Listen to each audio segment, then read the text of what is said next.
Firmados na rocha que é Cristo.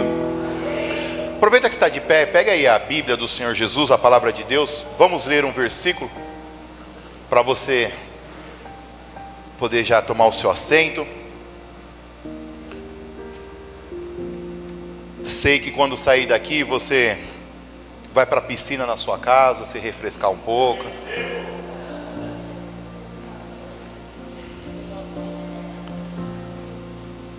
Num calor como hoje, está valendo qualquer coisa para se refrescar, né? Um cano, uma bica de água gelada já está bom demais. Dependendo da situação, a gente não fica tão exigente, né? A gente vai aceitando. Acharam aí 2 Reis 4? 2 Reis, Antigo Testamento, 2 Reis, capítulo 4. Nós vamos ler o 7. Eu ia ler do 1 ao 7, mas para poupar as suas pernas, nós vamos ler só o 7, você vai sentar.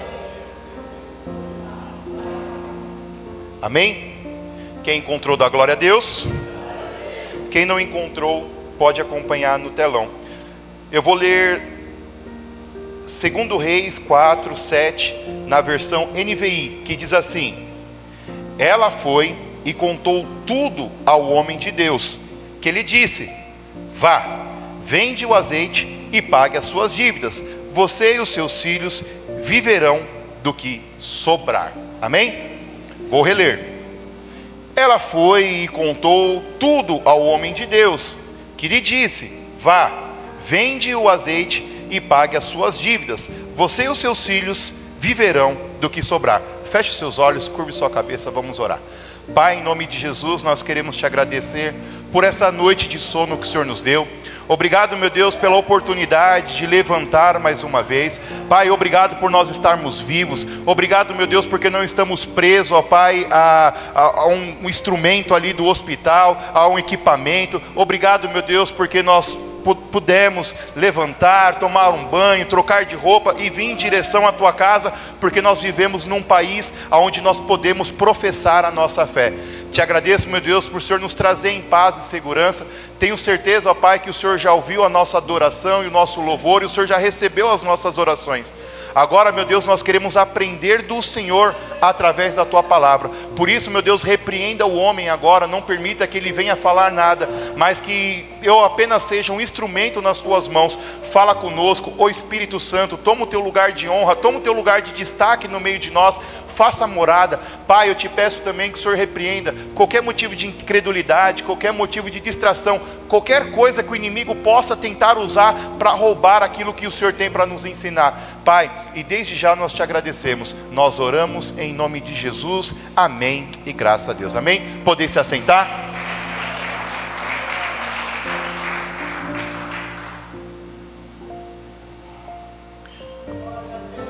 Primeira coisa que eu quero falar para vocês nessa manhã é que meu coração está muito feliz,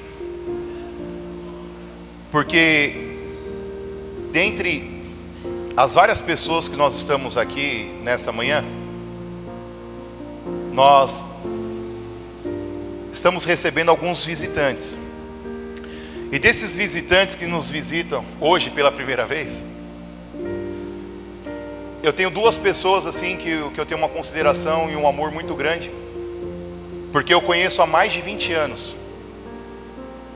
E quando eu falo para vocês que Deus me tirou lá do lamaçal, do pecado, que eu pecava pra caramba, que eu era bem perturbado, uma das maiores atrocidades que eu fiz foi ao lado do Diego, que está aqui nos visitando.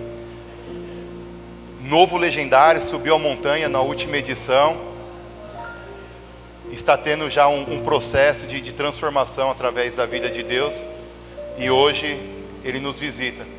Também tem o Nilson, o Denilson, que também uma amizade de mais de 20 anos, e foi um dos meus primeiros patrões. Talvez ele nem saiba disso, mas quando eu tinha ali uns 12, 13 anos, eu trabalhei na oficina dele, e essa amizade hoje Eu tinha uns 12 anos de idade, 13 anos.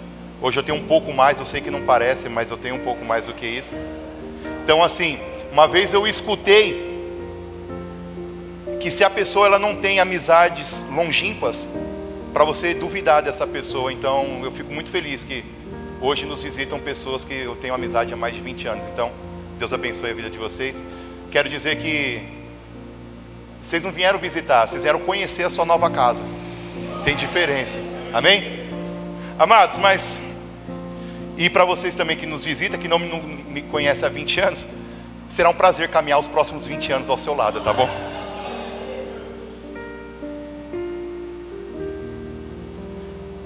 Amados, tirando um pouco a minha vida pessoal, vamos falar da palavra. A palavra do Senhor Jesus vai nos contar a história, e eu quero ler com vocês a partir do capítulo 4, versículo 1, melhor dizendo, que diz assim: certo dia, a mulher de um dos membros da comunidade dos profetas suplicou a Eliseu: o teu servo, o meu marido, morreu, e tu sabes que ele temia ao Senhor. Agora, porém, veio um credor que está querendo levar os meus filhos como escravos. Eliseu perguntou: como posso ajudá-la? Diga-me, o que você tem em casa? E ela respondeu: a tua serva não tem nada, além de um pequeno jarro de azeite. Então Eliseu disse: vá pedir emprestadas vasilhas vazias a todos os vizinhos, peça muitas. Depois entre na sua casa com seus filhos, feche a porta, derrame daquele azeite em cada vasilha e separe as que for enchendo. Ela foi embora, fechou-se em casa com seus filhos e começou a encher as vasilhas que lhes traziam. Quando todas as vasilhas estavam cheias, ela disse a um dos seus filhos: traga-me mais uma. Ele, porém, respondeu: já acabaram. Então o azeite acabou. Ela foi e contou tudo ao homem de Deus, que lhe disse: vá, vende o azeite e pague as suas dívidas.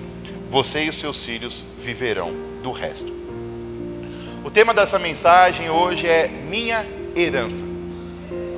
É engraçado que a palavra herança, toda vez que você ouve essa palavra, ela te dá um norte, ela te norteia a falar de dinheiro. Eu recebi a minha herança. Mas será que uma quantia monetária é a única herança que um homem, uma mulher pode deixar ao seu filho? Será mesmo que aquilo que você pode deixar para o seu filho de herança é algo que você pode contar? É algo que você pode guardar num banco? Será que não tem mais nada de herança que você pode deixar para os seus filhos, a não ser os bens, a não ser a casa, o carro? Porque nós passamos muito tempo se preocupando com isso. O que eu vou deixar para os meus filhos? E no 2 Reis 4, onde nós acabamos de ler, a Bíblia vai contar a história de uma mulher. Essa mulher, ela não tem nome na história. Nós não sabemos a sua idade, mas nós sabemos que ela era uma mulher que o seu marido havia morrido, então ela era uma viúva, e que ela tinha 2 filhos. E o que nós sabemos também é que esse homem, esse marido, este pai de família, quando vivia, ele contraiu uma dívida. E nós sabemos também, pela narrativa dessa mulher, que os credores, os agiotas daquela época foram cobrá-la. E como ela era uma mulher, uma viúva, e o marido dela não tinha deixado posses, era comum na época que os credores, os donos da dívida, levassem os seus filhos, ou os filhos daquelas pessoas, como escravos, para quitar a dívida. Diante desse cenário, essa mulher ela tem que tomar uma atitude. E então, ela vai ao profeta. Chegando lá diante do profeta, ela fala assim: o meu marido o teu servo morreu. E eu preciso que você faça alguma coisa para me ajudar. E você que está aqui, que ouviu mais de uma vez essa mensagem, você deve ter escutado o pregador fazendo a seguinte associação: aquela mulher, ela praticamente perdeu a bênção dela, porque ela vai dizer, quase que sem pensar, de imediato: a tua serva não tem nada, a não ser uma botija, um jarro de azeite. Então os pregadores, eles falam assim: se ela não tivesse se disposto, se ela não tivesse lembrado do azeite, o milagre não teria acontecido na vida dela. E isso é um fato verdadeiro, é verídico isso. Se ela não tivesse apresentado o azeite, não teria como Deus multiplicar. Deus, Ele é especialista em criar coisas do nada. Mas aqui nós estamos falando de multiplicação. Só que muita coisa que passa desapercebido, ou que nós não damos tanta ênfase, é porque nós damos mais valor ao resultado do que ao processo. Nós damos mais valor para a coisa concluída do que quando nós estamos passando. O que é comum nas pregações dizer que Deus multiplicou o azeite e ela pagou as suas dívidas. Só que o azeite é um elemento, é uma ferramenta que Deus vai usar para abençoar aquela mulher, e glória a Deus. Só que o azeite não é o efeito multiplicador do milagre. Quem vai fazer o milagre não é o azeite. O azeite não era uma poção mágica, o azeite não era um elixir da vida, o azeite não era nada. O azeite era apenas um instrumento. Se aquela mulher tivesse mirra, se aquela mulher tivesse incenso, se aquela mulher tivesse bálsamo, qualquer coisa, ouro, prata, ferro, qualquer coisa, Deus iria fazer a multiplicação, porque a multiplicação não estava no azeite, a multiplicação estava em Deus. Aquela mulher,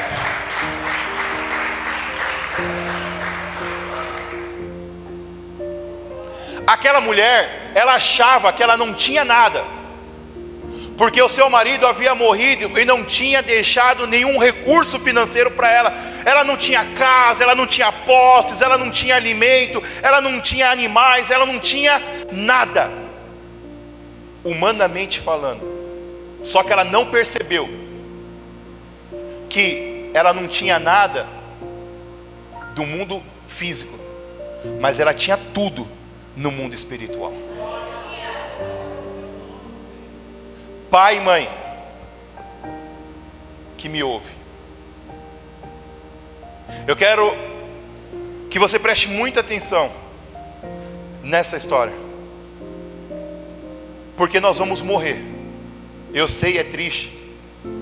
Davi, meu filho, não chore. Mas os pais têm um péssimo hábito de morrer. Um dia nós iremos partir. E quem é que sabe o dia que você vai? Eu divido uma casa, uma cama e uma vida com a minha esposa, mas eu não sei o dia que ela vai morrer. Eu não sei o dia que eu vou morrer. Entre os dois, espero que ela vá primeiro, mas eu não sei.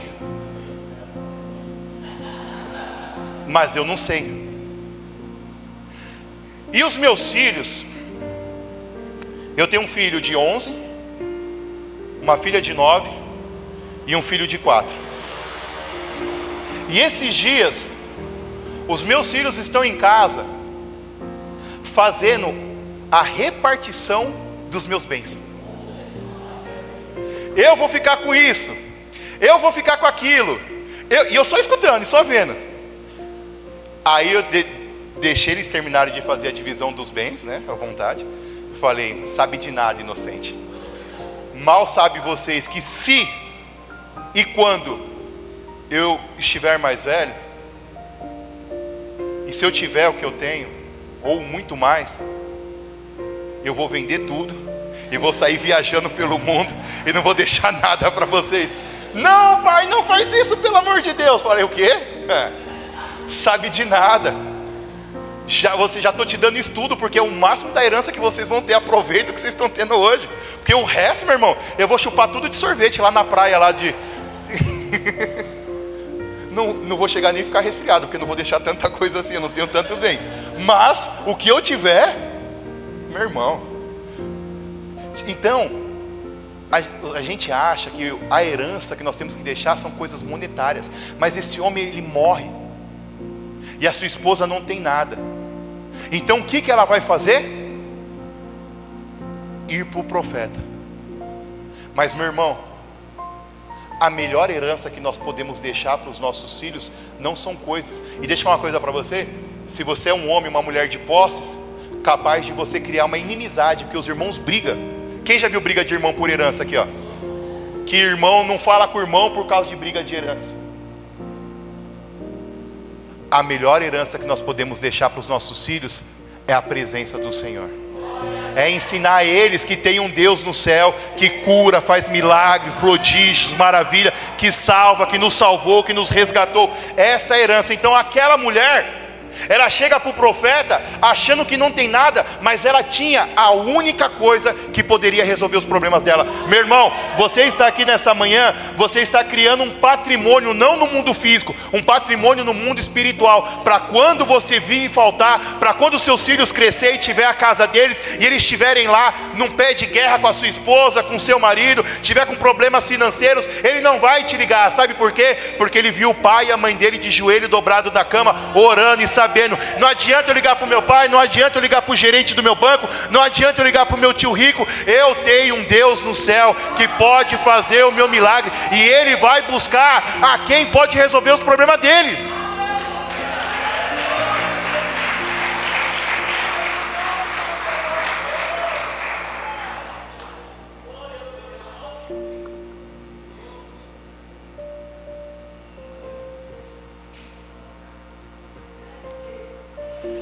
O azeite era, como eu disse, apenas um instrumento que Deus usou para abençoar aquela viúva, mas o bem dela não era o azeite, o bem dela era Deus que ela foi buscar.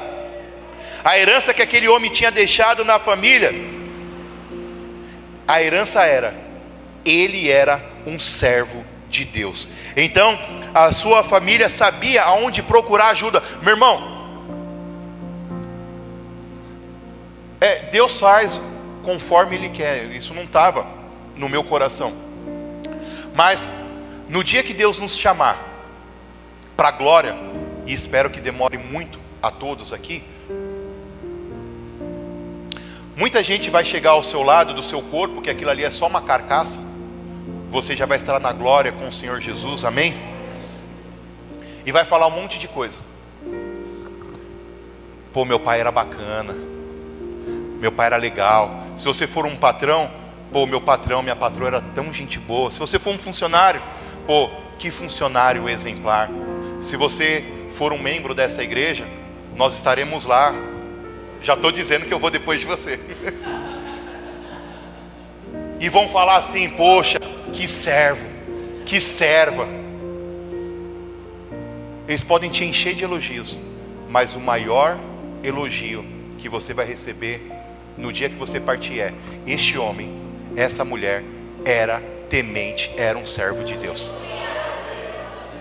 E quando aquele homem parte, aquela mulher não sabe, mas ela vai lá para o profeta e vai contar um testemunho do seu marido. Porque, amados, lembra que eu falei das amizades? Eu posso te enganar, porque talvez você me vê só no domingo, mas quem anda e caminha com você, você não consegue enganar. Aquele homem poderia mentir na sinagoga que ele era um religioso, mas dentro de casa é que a gente se revela muitas vezes, amém? Tem filhos que dizem assim: eu queria tanto que meu pai fosse em casa o que ele é na igreja. Então aquela mulher vai chegar para ele, para o profeta, e vai dizer: o meu marido era um servo de Deus. Ela não chegou e falou assim: aquele bêbado desgraçado lá, aquele cara lá que mentia, que fingia. Não, ela vai dizer: o meu marido era um servo de Deus, e você sabe disso. Meu marido morreu, e você tem que fazer alguma coisa, porque os meus filhos não serão escravos. E aqui escravo, meus irmãos, você pode fazer uma associação para o mundo de hoje, porque se nós morrermos, os nossos filhos não serão escravos do diabo. Nós não iremos perder os nossos filhos para o diabo. Então, ela vai e sabe aonde vai buscar a sua ajuda. E ela vai buscar ajuda aonde? Aonde o seu marido tinha ensinado a sua família buscar ajuda. A minha pergunta é: qual tipo de herança você tem deixado ou quer deixar para os seus filhos? Você que ainda não tem R$1 milhão, você quer atingir essa marca, porque é um ícone, né? O meu primeiro milhão. Você quer contar para os seus filhos quantos anos você atingiu o seu primeiro milhão? Esse é seu objetivo de vida? Ou seu objetivo de vida é que seu filho veja você orando todos os dias, lendo a Bíblia todos os dias? Qual tipo de herança você quer deixar para os seus filhos? Agora vamos falar um pouco sobre mim e sobre você. Aquela mulher vai para o profeta e diz: eu não tenho nada senão uma botija de azeite. Então o profeta vai dar um conselho, vai dar um norteador para aquela mulher, e vai dizer o seguinte: vá aos seus vizinhos e peça vasilhas, mas peça muitas vasilhas emprestadas. E o tópico aqui é vizinho.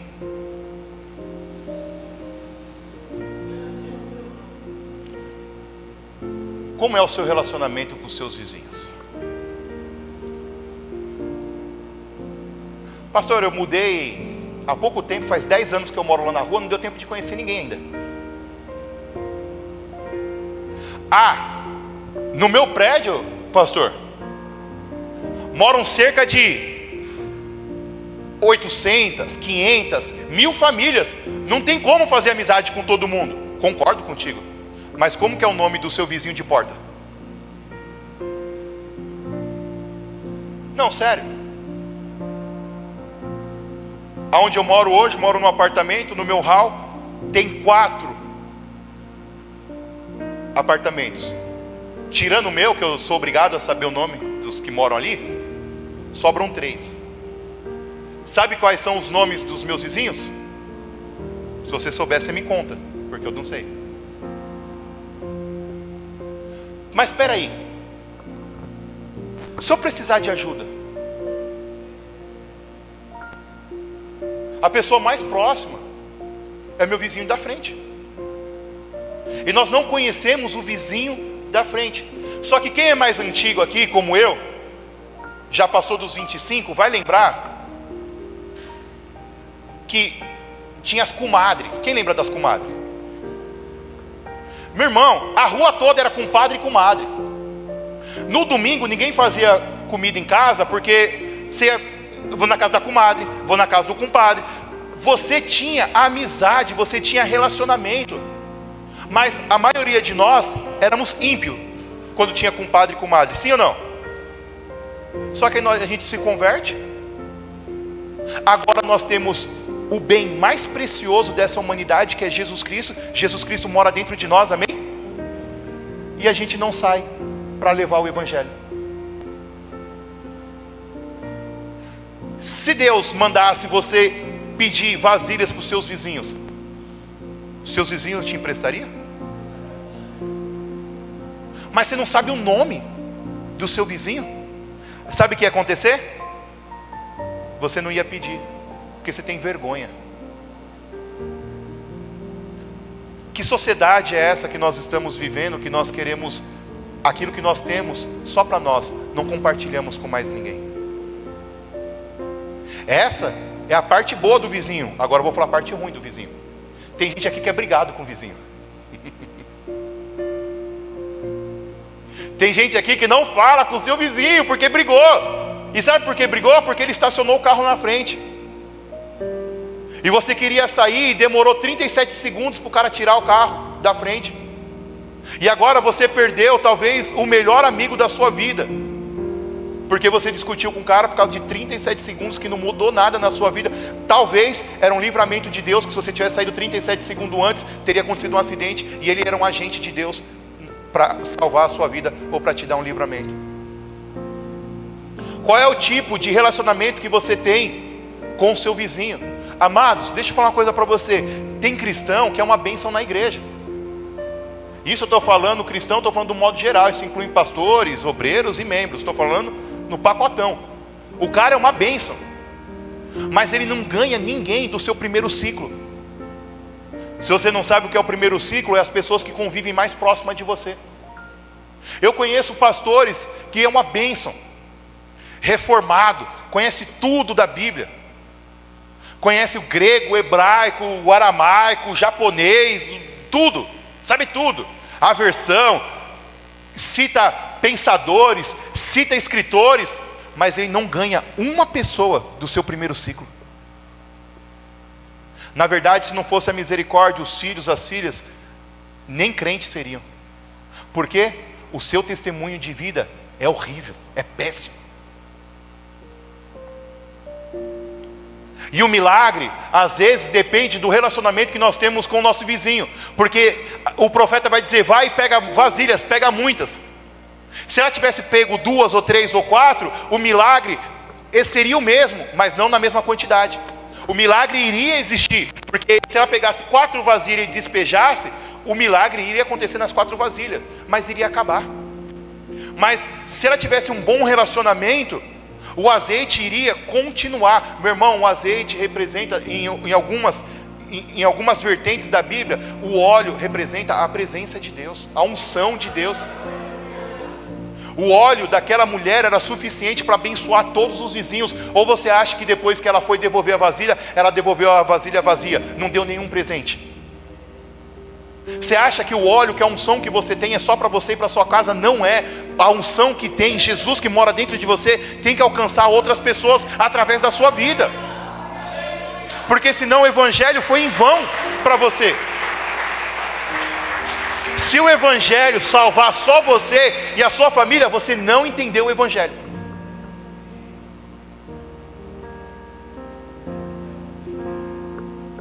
Mas para nós seguirmos, fique uma interrogação para você. Você cumprimenta o seu vizinho? Como é o seu relacionamento com os seus vizinhos? Você é legal ou você é chato? Não, isso aqui eu vou ter que falar. Essa eu não vou aguentar, ainda mais que minha mãe não está aqui, eu vou contar essa. Nós morávamos na rua, no bairro. E o que moleque faz na rua? Joga bola. E adivinha o portão que eles mais gostam de chutar a bola? Aquele que a vizinha mais é chata.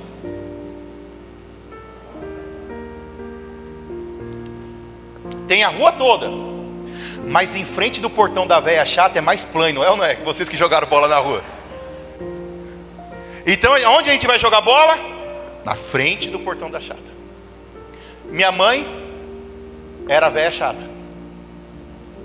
E um dia, rapaz, eu chego na casa da minha mãe, eu vejo tipo assim um saco de bola. Eu falei, mãe, que é isso? Está colecionando bola? Aí ela falou, não, eu aprendi uma tática, porque os meninos, eu cansei de reclamar com os meninos aqui, que eles chutavam, obrigado, eles chutavam a bola no meu portão. Como eu cansei de brigar com eles, eu deixo só um pouquinho o portão aberto, aí a bola cai aqui dentro, eu vou e guardo. Minha mãe tinha um saco de bola. Como será que minha mãe era conhecida no bairro? Então, amados, como você é conhecido no bairro? Quantas pessoas você ganhou do seu primeiro ciclo? Mas vamos seguindo aqui. Só um adendo, a Bíblia vai dizer o seguinte: vá, peça vasilhas emprestadas, que foi o que a gente acabou de dizer aqui. Entra dentro da sua casa com seus filhos e feche a porta. Depois deite o azeite em cada vasilha. Amados, presta atenção na Bíblia. A Bíblia vai dizer: entra na sua casa com os seus filhos e feche a porta. Por quê? Quando os seus vizinhos veem você fazendo alguma coisa, a curiosidade vai aguçar muito. Quando os seus vizinhos veem você levantando cedo, indo dormir tarde, batendo laje, estudando, seja lá o que for que você esteja fazendo, a curiosidade vai aguçar. Se você aparecer então com um carro novo, primeira coisa que vão falar é o seguinte: só pode estar roubando. Se você postar uma foto viajando, pode ser o que for, amados, não pensa você não que você vai para a Praia Grande, ou você vai para o Guarujá, ou se você vai para Jericoacoara, no Ceará. Eles vão falar da mesma maneira. Então a Bíblia vai dizer o seguinte: é bênção de Deus. Muito bonito lá.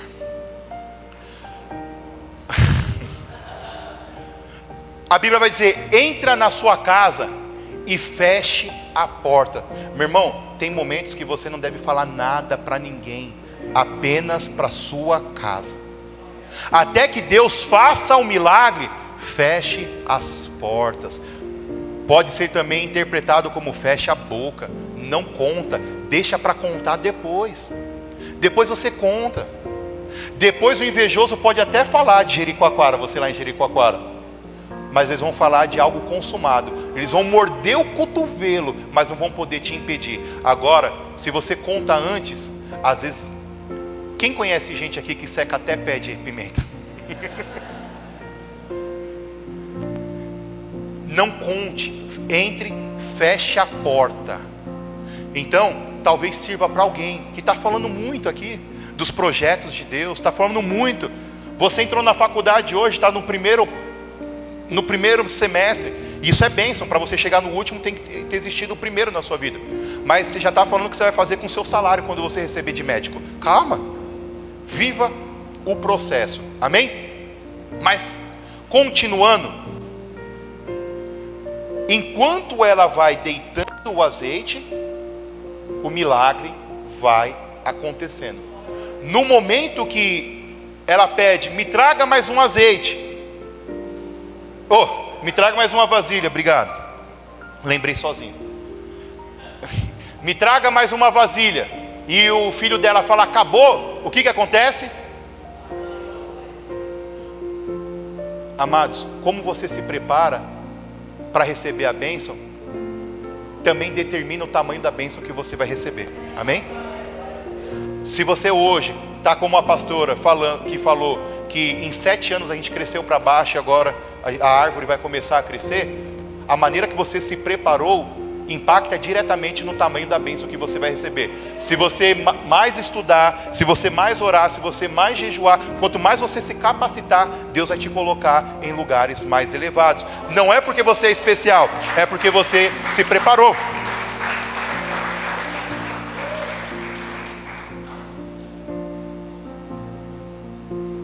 Então o azeite acabaram as vasilhas.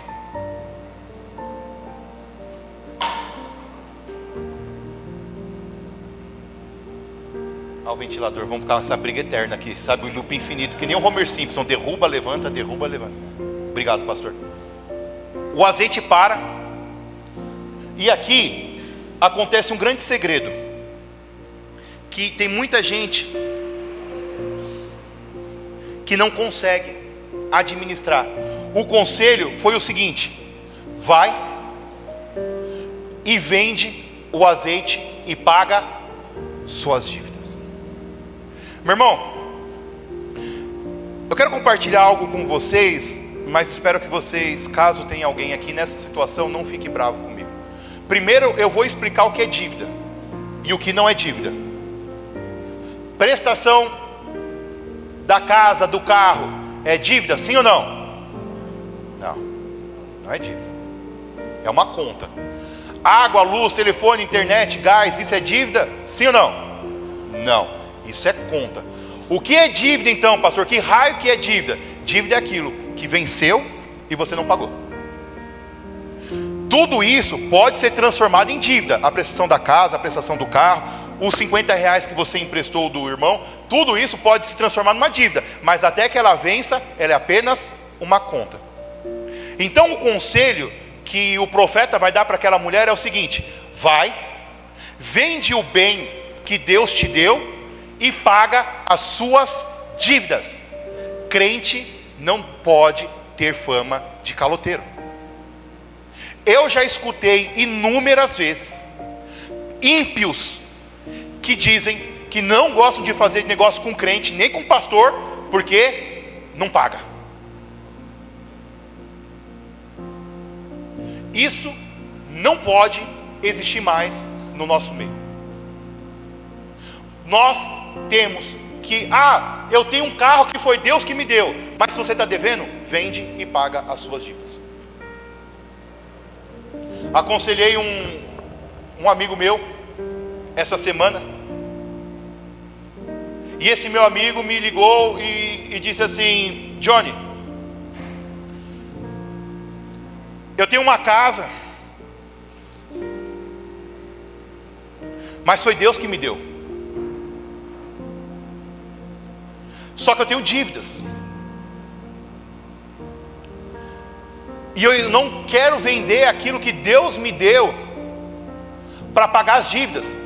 Porque eu não quero ser um ingrato, eu não quero ser um mal agradecido, eu não quero ser um filho, um servo que não dá valor àquilo que Deus dá. Eu falei: meu irmão, um presente que Deus te dá, ele pode ser usado de várias maneiras. Se Deus te deu a casa e você deve a dívida, você deve muito? Aí ele falou: não, eu não devo muito. Para mim resolver minha vida não está difícil. Eu acho que $500 mil eu resolvo minha vida, eu pago minhas dívidas. Falei: realmente deve pouco, quase nada. Tá, mas essas dívidas você deve para quem? Eu devo para isso, eu devo para aquilo, e devo também para um agiota. Eu falei: misericórdia. Eu falei: meu irmão, deixa eu te contar uma coisa. Eu vou pregar uma mensagem domingo que diz que uma viúva, ela recebeu um presente de Deus, e ela foi até o profeta e perguntou o que fazer com esse presente, e o profeta falou: vende e paga as suas dívidas. Nós podemos ter a prestação que a gente quiser, nós podemos até pagar o mínimo do cartão, porque é permitido que nós façamos isso, mas nós não podemos comprar o Renaudet e não pagar. Nós não podemos fazer o pedido da Natura, chegar no dia e não pagar. Nós não podemos encomendar o bolo da pastora Sandra, que é uma maravilha, diga de passagem, chegar no dia e não pagar, porque isso envergonha o nome do nosso Senhor. Dívida nós devemos pagar. Agora a conta, meu irmão, todo mundo tem. Quem não tem conta que atire a primeira pedra. Pastor, eu não tenho conta. Ué, o que você está fazendo com a Eletropaulo? O que você fez com a Sabesp? Me conta, que eu também quero. Assunção seria maravilhoso. Mas dívida, ouça o conselho que foi dito há quase 5.000 anos atrás: vende aquilo que Deus te deu e pague as suas dívidas. Nós não podemos ter dívida. Amados, negocie. Pastor, eu não consigo pagar e eu não consigo vender o meu carro, porque é a única coisa que eu tenho. Se eu vender minha casa, meus filhos vão morar onde? Cada caso é um caso, amém, meus amados? Cada caso é um caso. Mas negocie. Liga para aquela pessoa que você está devendo e fala assim: eu posso pagar R$50 por mês, mas eu não vou deixar de te pagar. Eu posso te pagar R$30 por mês. Você deve 1.000 para a pessoa. Eu posso te pagar R$30 por mês, mas eu tenho vergonha de te dever. Se eu melhorar, se eu receber, talvez nas férias, talvez no 13º, eu quite. Mas até lá, todo mês eu vou depositar R$ 25 na sua conta. Amados, você já não deve mais, agora você tem uma conta, você não tem mais uma dívida. Outra coisa que as pessoas não conseguem é receber conselhos. Muitas pessoas sabem onde procurar ajuda, mas não conseguem ouvir conselhos. Aquela mulher, os pastores mais sensacionalistas gostam de dizer o seguinte: agora aquela mulher virou uma empresária do azeite. Quem já ouviu isso aí? Aquela mulher ficou muito rica e agora ela controlava o monopólio na sua cidade. Não tinha ninguém na cidade que ela tinha mais azeite, e ela começou a controlar o preço do petróleo. Esse cara fala, os caras são terríveis. É mentira? Não é. É verdade também isso daí. Agora ela tinha uma grande quantia em dinheiro.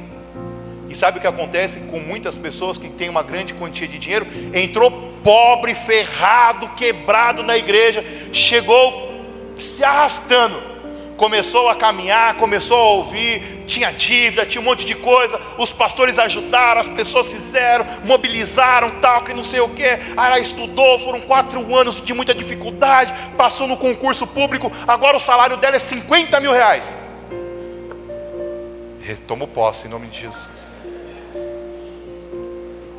Mas olha para mim, o salário dela é R$50 mil. O que ela faz? Autossuficiência. Agora ela não precisa mais dos conselhos do pastor que não é formado, porque eu sou formado. Quem é o pastor que, em vez de falar problema, ele fala problema? Eu não vou dar ouvido para um pastor que fala problema. O que um pastor que fala, que mais? Em vez de falar cérebro, fala cérebro, tem para me ensinar? O que um pastor que, em vez de falar salsicha, fala salsicha, pode ter de bom para me ensinar? Só que foi esse pastor, foi essa pastora que orou por você quando você estava quebrado, você não tinha nada, meu filho. Foi os conselhos desse pastor que fala errado, que te colocou onde você colocou, porque se não fosse a oração, mesmo falando com Jesus, ô Jesus, ajuda os problemas daquele menino, foi essa oração, porque você não quer dar ouvido, mas Deus escutou todas as orações, falando certo ou falando errado. E as pessoas têm dificuldade, porque agora ela tem dinheiro, ela não quer mais escutar ninguém. Meu irmão, se você soubesse a dificuldade que as pessoas têm com dinheiro, você iria se espantar. Tem muita gente que está ferrado, que está quebrado, sabe por culpa de quem? Dela mesma, porque Deus sabe quem ela é. Tem um ditado que diz o seguinte: quer conhecer uma pessoa? Dê poder a ela. Esse ditado, para mim, ele é parcialmente verdadeiro, ele não é todo verdadeiro, porque a pessoa sempre foi daquele jeito. O dinheiro não muda ninguém. A pessoa já era uma porcaria antes, só que ninguém dava nada para ela. Agora que ela tem dinheiro em evidência, ela está, como eu disse, em evidência. Então você nota ela, mas ela sempre foi essa porcaria, com dinheiro ou sem dinheiro. O seu dinheiro não muda o seu caráter. Você é quem você é, com dinheiro ou sem dinheiro. O dinheiro apenas potencializa o tipo de ser humano que você é. As pessoas falam mal de muita gente que tem dinheiro. Só que se você soubesse também o tanto de trabalho filantrópico que os ricos fazem, institutos, pessoas ímpias, nem cristã ela é. E o crente que foi lavado, remido, foi sacudido, estava que nem Jó, no monturo lá, coçando as suas feridas com caco, sentado em cinza. Chega na igreja desse jeito, Deus prospera um pouquinho, só um pouquinho. A pessoa já começa a ser arrogante, já começa a escolher quem vai sentar do lado dela. Ô meu irmão, vai um pouco mais devagar. As pessoas mais humildes que eu conheci nesse mundo foram também as mais ricas. todo rico é gente boa? Lógico que não. O pobre não é? Imagina os ricos. Tem pobre que é chato, você imagina? Mas tem muito cara gente boa, que tem muita grana. E tem muito pobre, que não tem o que comer, que é chato, que é ruim de tragar, que nem vinagre. Meu irmão, quando Deus te prosperar, e isso vai acontecer em nome de Jesus, não mude quem você é. Quando você morar naquela casa que você está pedindo, sabe aquela casa com piscina, aquela casa com ar-condicionado, né, pastor Manuel, onde você está morando, que o senhor falou? Pastor, você está dormindo no 18 ou no 20? A temperatura nesse... Quando você chegar nessa casa, quando você alcançar esse patamar, continue recebendo conselhos dos seus pastores, das suas pastoras. Não se afaste de Deus, não. Não perca a essência, não. Porque aquela mulher, ela vai pedir uma direção. Lembre-se disso. A direção é: meu marido morre ou morreu, o que eu faço? Essa é a direção. Agora ela vai receber um conselho. Qual é o conselho? O que eu faço com isso que Deus me deu? Você que Deus tem te abençoado, que você melhorou, trabalhou, mérito 100% seu, claro que com a bênção de Deus. Mas você que já prosperou, que você já alcançou coisas mais altas, algum dia você já perguntou: Deus, o que o Senhor quer que eu faça com os recursos que o Senhor me deu? Será que a casa que Deus te deu tem servido a Deus? Amados, quem me conhece ou quem é membro da igreja já foi ou já ficou sabendo que nós temos um lugar que Deus nos deu no interior, que tem uma piscina. Sabe como minha casa serve a Deus? Minha casa serve a Deus batizando todas as pessoas que são batizadas nessa igreja, é batizado lá naquela piscina. Só teve um batismo, né, pastora, que nós fizemos aqui com o pessoal do asilo, né, na igreja, né? Que foi no outro prédio. Todas as outras pessoas que foram batizadas aqui, foram batizados lá, porque não é o suficiente só eu servir a Deus. Os meus filhos, a minha família, os meus bens, os meus recursos também tem que servir a Deus. E tem pessoas que ela não consegue.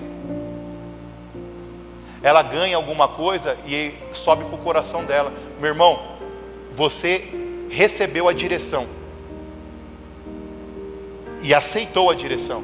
Receba também o conselho do profeta.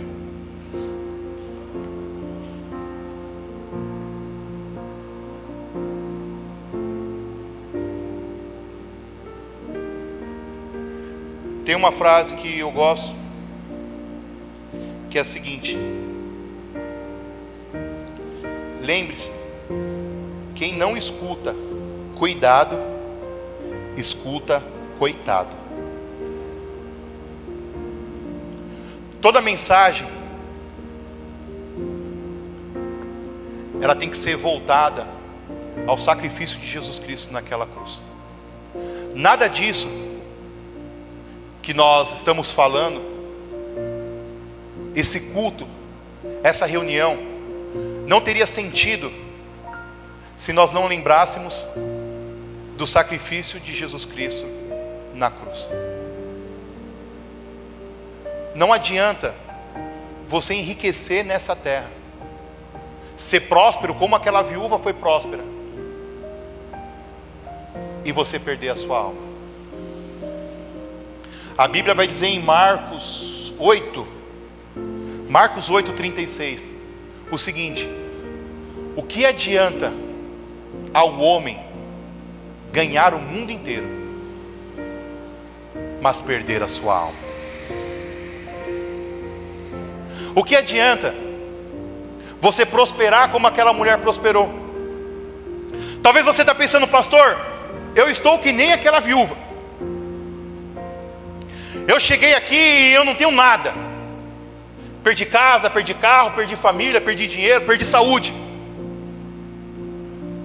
O que eu tenho está tudo aqui comigo. Todas as posses, toda a minha fé, toda a minha saúde, meu vigor de vida, cabe dentro de uma pequena botija. E eu vim neste encontro, eu vim nessa reunião e trouxe tudo aquilo que eu tenho, porque eu preciso de uma direção. E eu quero te dizer, você fez muito bem em vir aqui hoje nessa manhã. Você fez muito bem em trazer isso que você tem. Pastor, você falou dessas coisas aí, mas nem isso eu tenho. A roupa que eu tenho hoje, o sapato que eu estou usando é emprestado. Mas você tem a fé, porque sem a fé você não estaria aqui. Então talvez dentro dessa botija, talvez dentro desse pote, você só apenas conseguiu guardar a sua fé. Mas você veio diante da pessoa que pode mudar a sua vida. Pastor, é você essa pessoa? Não, não sou eu. É aquele que morreu numa cruz por mim e por você. Jesus Cristo um dia pagou um alto preço para que nós fôssemos livres. E isso é o mais importante de tudo. Talvez você tenha 50, 100 mil reais, 1 milhão de reais, eu não sei, não me importo também. Só que você trouxe tudo que você tem. Só que isso é muito pouco comparado com o problema que você tem. E o que o Senhor está pedindo para você é: filho meu, filha minha, entrega tudo que você tem hoje. Pastor, mas a oferta já foi. Eu não estou falando de oferta, eu estou falando de vida. Entrega a sua vida para Deus e você vai ver o que Deus vai fazer na sua vida. A grande transformação, a mudança na sua casa, a mudança no seu casamento. Pastor, mas já acabou. Não acabou. A Bíblia diz que um homem estava morto há 4 dias. Jesus chegou na tumba e falou: Lázaro, vem para fora. E ele no mesmo momento saiu para fora. Não acabou até Deus dizer que está acabado. Não morreu até dizer que Deus recolheu. O médico, não importa o diagnóstico dele, até que o médico dos médicos diga: vai viver ou vai ser recolhido. Você pegou tudo que você tinha, e talvez o seu problema ele é financeiro, e você quer um milagre financeiro. Amém, meu irmão. Deus é um Deus de milagre, Deus faz milagres em tudo, mas o principal na sua vida nunca pode, nunca será ser o mais importante, a coisa financeira, porque ainda que você tem que pagar, e como eu disse, pague sim as suas dívidas, isso não é o mais importante. O mais importante que Jesus está perguntando é: como está o seu azeite, que é a sua fé diante de mim? Tem pessoas que já não têm mais fé nem para buscar a presença de Deus. Pastor, eu só vim hoje porque eu vim empurrado. Não, você veio hoje porque o Espírito Santo te trouxe aqui. Pastor, eu vim hoje porque eu fui convidado. Não foi, o Espírito Santo tinha um encontro marcado com você. A pessoa que te convidou foi apenas um instrumento, foi apenas a desculpa que você usou para vir. Mas o Espírito Santo tinha marcado para você estar aqui nessa manhã, no dia de hoje. E eu quero pedir para você se colocar de pé. Pode se colocar de pé.